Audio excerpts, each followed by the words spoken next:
అదిగో వస్తున్నారు.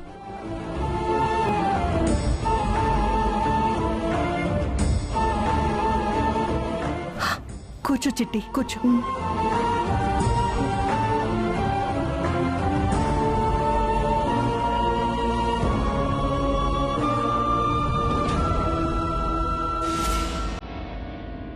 కాంతమ్మా, డబ్బులు పోయాయని బాధపడకు.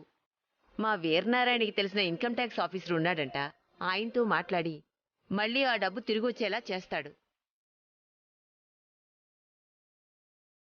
అవును కాంతమ్మా, ఇప్పుడే ఇన్కమ్ ట్యాక్స్ ఆఫీసర్తో మాట్లాడాను. ఆ డబ్బు నగలు నువ్వెలా సంపాదించావో చెప్తే ఆ ట్యాక్స్ కట్ చేసుకుని మిగతా డబ్బులు తిరిగిచ్చేస్తారు. నిజమా బాబు గారు? నిజమా? నిజంగా నా డబ్బు తిరిగిచ్చేస్తారా? 100% ఇస్తారు.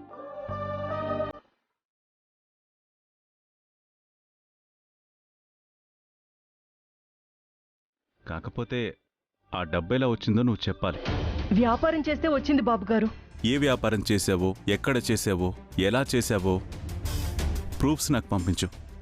నేను ఆయనకు పంపిస్తాను. నీ డబ్బులు వెనక్కి తిరిగి వచ్చేలా చేస్తాను. చాలా థ్యాంక్స్ అండి. మీ రుణం ఈ జన్మకి తీర్చుకోలేనండి. చూసావా కాంతమత్త, మనం కష్టపడి సంపాదించిన డబ్బు ఎక్కడికి పోదు. అవునమ్మా, చాలా బాగా కష్టపడ్డారు జనాల రక్తం పీల్చి. రేయ్, తిన్నింటి వాసాలు లెక్క పెట్టే నీచ నికృష్టుడివిరా నువ్వు. ఈ ఫంక్షన్ అవ్వనివ్వరా, నీ సంగతి చెప్తాను. ఇప్పుడు మా నాన్న ఏటన్నాడని ఆయన మీద మండిపడుతున్నారు? ఏయ్, ఫంక్షన్ అయ్యేదాకా నోరు ముయ్యండి అన్నానా? మూసుకొని ఉండండి. అలాగే.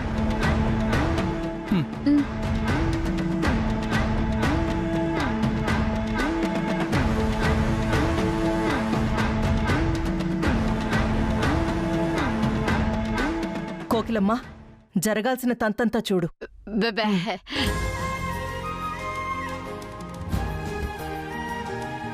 బే బెబే.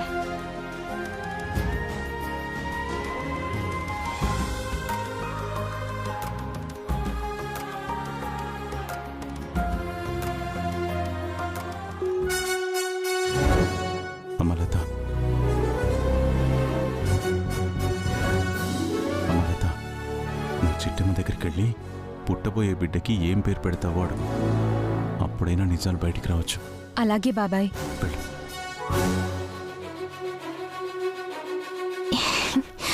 అక్క, నీకు బిడ్డ పుడితే నేను పిన్నినవుతాను కదూ? అవును చెల్లి, నీకు బిడ్డ పుడితే నేను పెద్దమ్మనవుతాను. అవునక్క, అది సరే, నీకు అబ్బాయి పుడితే ఏం పేరు పెడతావు? పిల్లలకి తాతల పేర్లు, పూర్వీకుల పేర్లు పెడతారు కదా, అలా. అవును, నాకు కొడుకు పుడితే శంకర్ నారాయణ అని ఎడతాను.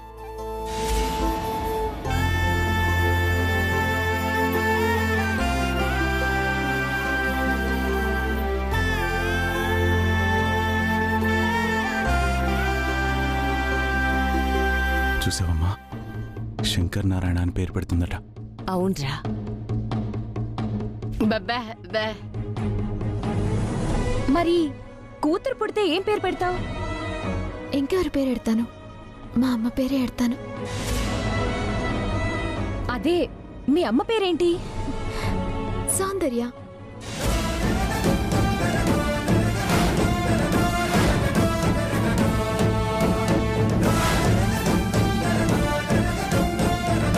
ఏంటమ్మా,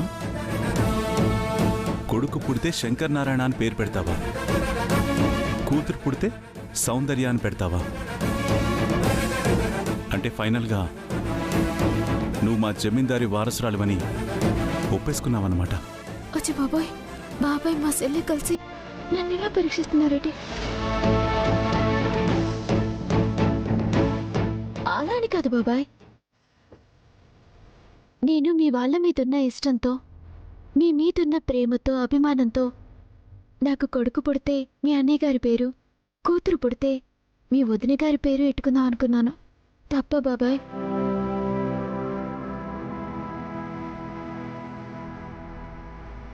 తప్పేం లేదమ్మా. ఒకప్పటి కాలంలో ఆడపిల్లలంటే తమ పూర్వీకుల పేర్లు పెట్టుకునేవాళ్ళు. కానీ ఇప్పటి ఆడపిల్లలు అలా కాదు కదా. అయినా సరే, నువ్వు మా వంశానికి చెందిన మా అన్న వదినల పేర్లు నీ బిడ్డలకు పెడతానన్నావు చూడు, అది మాత్రం చాలా ఆశ్చర్యంగానూ ఆనందంగానూ ఉందమ్మా. అందులో ఆశ్చర్యమే ఉంది బాబాయ్. అవునులేమ్మా, తొందరలోనే తెలుస్తుందిలే ఇందులో ఆశ్చర్యం ఉందో లేదో. ఏమ్మా? అవునరా, కొన్ని నిజాలంతే. వద్దనుకున్నా వాటంతటవే తన్నుకుంటూ వస్తాయి. చిట్టమ్మ, నా బంగారు తల్లి, నువ్వు చాలా అమాయకంగా కనపడే తెలివిగల దానవమ్మా. అందుకే నిజాలు చెప్పకూడదు అనుకుంటావు, కానీ అవే బయటపడుతూ ఉంటాయి. నిజాలేంటి నానమ్మా? నేను నిజంగానే శంకరనారాయణ గారి పేరెట్టుకుందాం అనుకున్నాను. లత అడిగితే అందుకే అలా చెప్పాను. సరే అక్క, అలాగే పెడదాం. నాకు బిడ్డలు పుట్టినా మా నాన్నగారి పేరే పెడదాం. నీకు బిడ్డలు పుట్టినా నాన్నగారి పేరే పెట్టు. భగవంతుడా, తొందరపడిపోతున్నాను. నా చెల్లి ముందరే బయటపడిపోతున్నాను. అలాగాని జరిగితే కాంతమ్మత్తకిచ్చిన మాట తప్పిందన్నవుతాను. జాగ్రత్తగా ఉండాలి. అల్లుడు మీదేటిన ఒట్టుకి కట్టుబడి ఉండాలి. నిజానికి అబద్ధానికి మధ్య నలిగిపోతున్నాను. చిట్టమ్మా, ఈరోజు కాకపోతే రేపైనా నీ నోటితో నిజం చెప్పిస్తాను. నేనే నీ అన్న కూతుర్ని బాబాయ్ అని నీతోనే ఒప్పిస్తాను.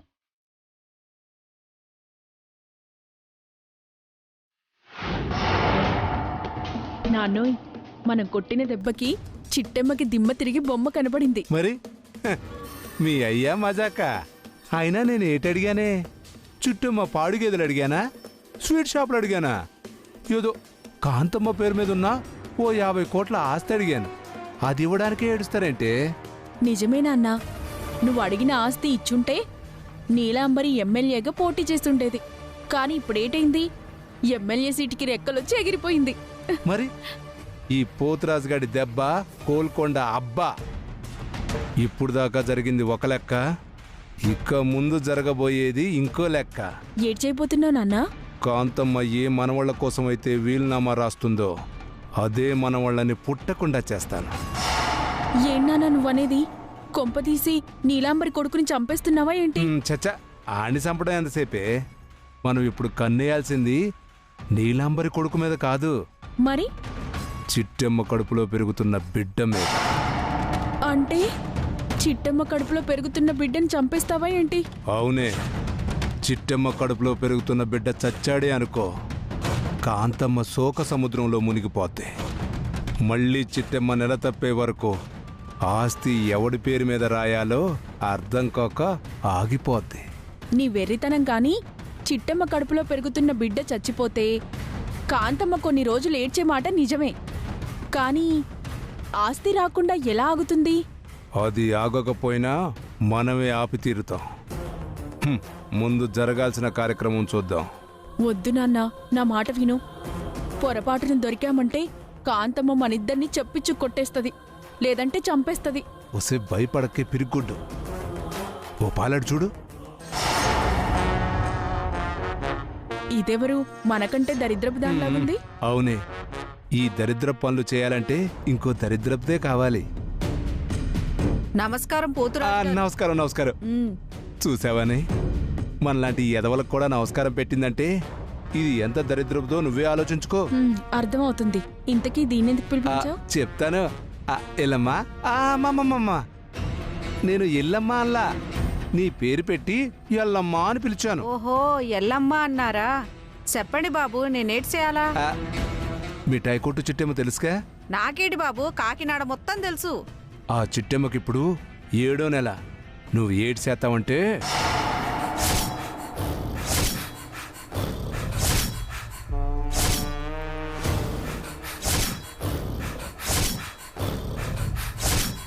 అయ్య బాబోయ్, 7వ నెల కడుపు పోవడం అంటే బిడ్డకే కాదు, తల్లికి కూడా ప్రమాదమే. అందుకే కదా నిన్ను పిలిపించింది. నువ్వు ఇలాంటి పనుల్లో ఆరితేరిపోయావని కాకినాడ మొత్తం కోళ్ల ఫారం అయి కూస్తుంది. అది నిజమే కాని చూత్తా చూత్తా 7 నెలల గర్భవతిని నేనేమి చెయ్యలేను బాబు, నన్ను క్షమించండి. ఏంటన్నా ఇది? ఏదో పొడి చేస్తుంది ఆరేస్తుంది అన్నావు, ఆవిడేమో దడుచుకుంటుంది. చెప్తాను. ఇదిగో ఎల్లమ్మా, నేను చెప్పింది చేస్తే నువ్వు ఊహించనంత డబ్బిస్తా. ఊహించినంత డబ్బా? ఎంత కావాలో చెప్పు. ఓ 10,000 అడుగుదాం, ఇస్తాడో లేదో చూద్దాం. ఓ 10 కావాలి. చూసావనే, డబ్బు అనగానే 10 లక్షలు అడుగుతుంది. 10 అంటే కష్టం, ఓ 5 ఇస్తాను. ఇందాకనే కదా ఎంత అడిగినా ఇస్తానన్నారు. 8 అన్నా లేకపోతే కష్టం. 8? ఏటంటే వచ్చిందమ్మని? కోట్ల రూపాయలు వస్తుంటే ముష్టి 8 ఎంత? సరే ఇద్దాంలే నాన్న.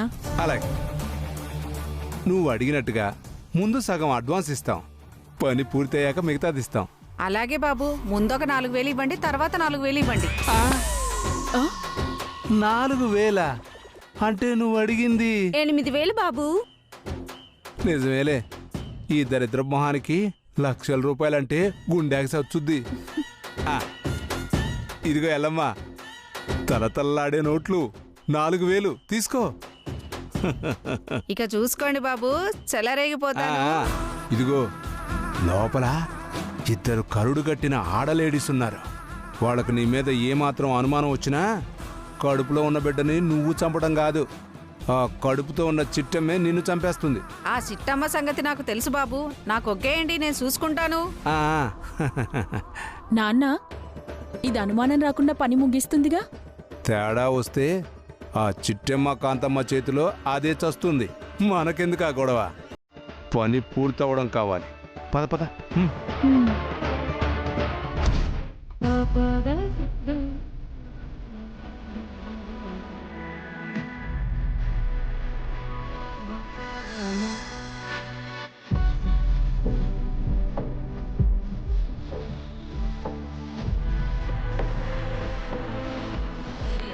బాబుగారు, ఏం కావాలన్నా మొహమాట పడకుండా కడుపు నిండా అడిగి మరీ వడ్డించుకొని తినండి.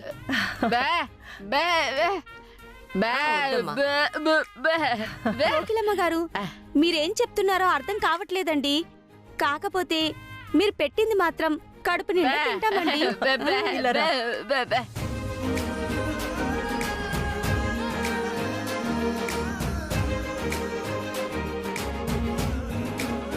చిటి, మొత్తానికి నీ శ్రీమంతం అనుకున్న దానికంటే చాలా ఘనంగా జరిగింది కదా? అవును బావా, ఇటు పుట్టింటి వాళ్ళు, అటు అత్తింటి వాళ్ళు, ఇటు పెంచినింటి వాళ్ళు అందరూ కలిసి జరిపించారు కదా, అందుకే ఇంత ఆనందంగా ఉంది.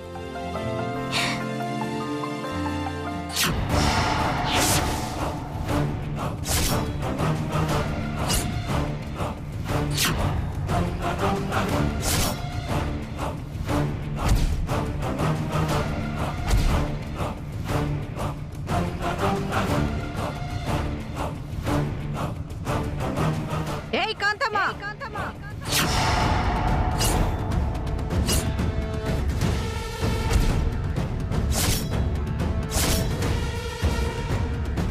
ఎవరే నువ్వు? మర్యాద లేకుండా కాంతమ్మ అని ఏకవచనంతో పిలుస్తున్నావు. ఎవరు నువ్వు? ఏమి చింతమణి, మన ఎల్లమ్మ వచ్చేసింది. కాంతమ్మతో గొడవపడే వంకతో చిట్టెమ్మ తోసేపోతుంది. దాంతో దాని కడుపులో పెరుగుతున్న బిడ్డని చంపబోతుంది. అవునా? ఆ దృశ్యం చూడాలని 1000 కళ్ళతో ఎదురుచూస్తున్నాను నేను.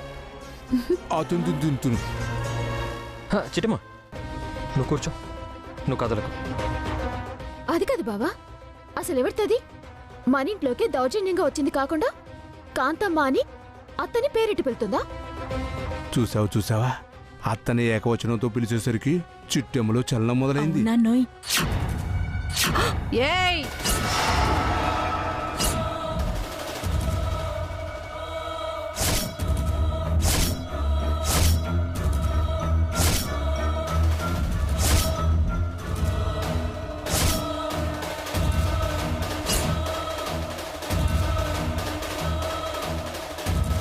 పైకి లేచి మరీ శివంగిలాగా నిలబడింది చూడు. చిటి, నువ్వు ఇక్కడే ఉండు, కూర్చో. లేదు బావా, లేదు బావా. నా మాట విను చిట్టి. ఏ చిట్టి. ఏంటే కత్తి తీయగానే కాళ్ళు చేతులు వణికిపోయి నీ కాళ్ళ మీద పడిపోతాను అనుకున్నావా? హ, ఈ ఉల్లిపాయలు కోసుకునే కత్తులు నా చిన్నప్పుడే చూశాను. అసలు ఎవత్తివే నువ్వు? ఎందుకొచ్చావు? ఏయ్, ఇంకా సేపట్లో చావబోతున్నావే, నీకు వివరాలు ఎందుకే? నిన్ను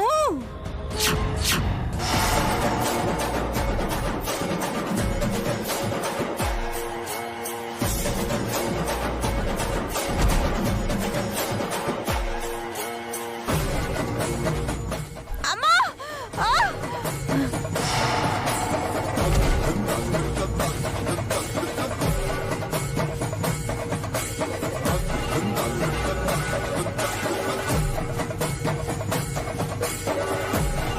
ఇదిగో చూడు, నువ్వెవరివో తెలీదు, ఎందుకొచ్చావో తెలీదు, మా కాంతమ్మత్త మీద ఎందుకు దాడి చేస్తున్నావో కూడా తెలీదు. కానీ ఒక్కడి మాత్రం తెలుసు, మా కాంతమ్మత్త ఒంటి మీద నువ్వు చెయ్యి ఎత్తే ప్రాణాలతో బయటికెళ్ళలేవు. ఏయ్, అసలు ఎవత్తివే నువ్వు? నన్ను చంపడానికి వచ్చావా?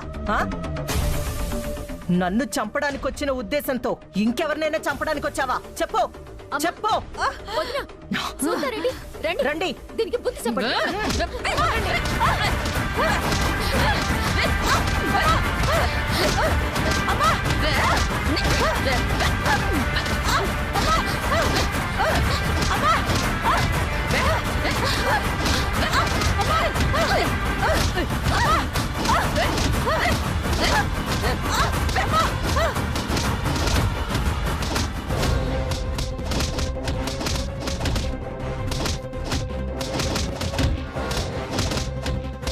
ఏయ్!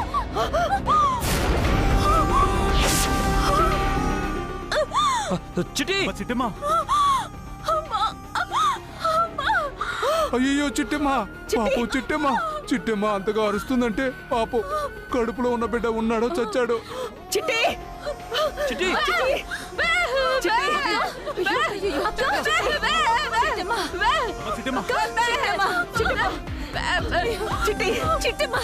చిట్టమ్మ కడుపులో బిడ్డ చచ్చిపోయింది. చిట్టమ్మ కడుపులో బిడ్డ చచ్చిపోయింది. చచ్చిపోయింది, బిడ్డ చచ్చిపోయింది. ఒకడేం అవలా. పట్టపగలు కళ్ళగనకు ఓ పాలాడు చూడు. ఎందుకు మీ దండం పెడతా వదిలేయండమ్మా. చెప్పవే. వదిలేయండమ్మా. కొట్టకండమ్మా. నీ అబ్బా, నిన్ను కొట్టడం కాదే, చంపేయాలి, ముక్కలు ముక్కలుగా నరికేయాలి. ఎవరు నువ్వు? చెప్పు. నిన్ను మాస్క్ తీవే.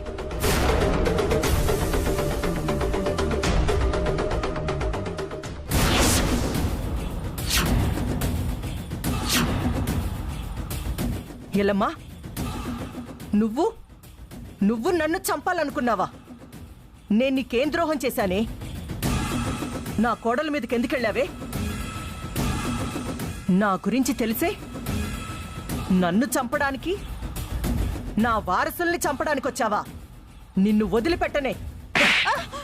చంపేస్తాను, నిన్ను చంపేస్తాను. వద్దా, దాన్ని కొట్టి నీ చేతులు నువ్వు మళ్ళా చేసుకోవద్దు. దీన్ని పోలీసులకు అప్పగిస్తే వాళ్ళే తాట తీస్తారు. పోలీసులకెందుకు చిట్టమ్మా?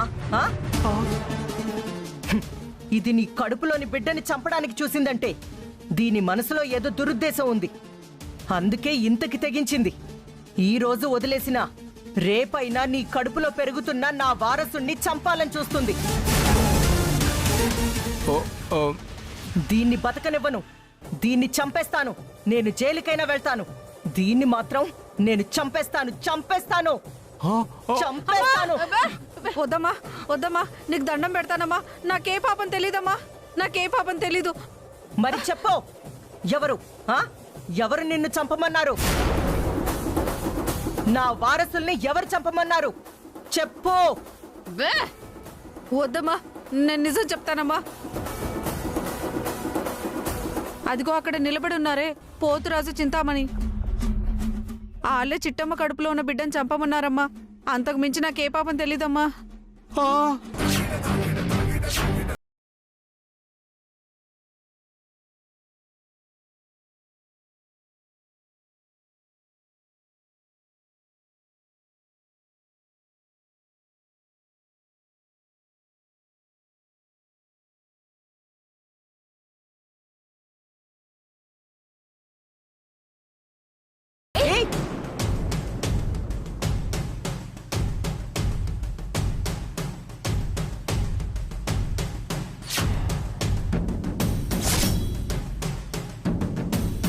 చూసావాత్త దీనంతటికీ కారణం అదిగో ఆ దుర్మార్గులేనంట. అప్పటికి మేము చెప్తూనే ఉన్నాం వాళ్ళని నమ్మొద్దు నమ్మొద్దు అని. చిన్నవమ్మ మాట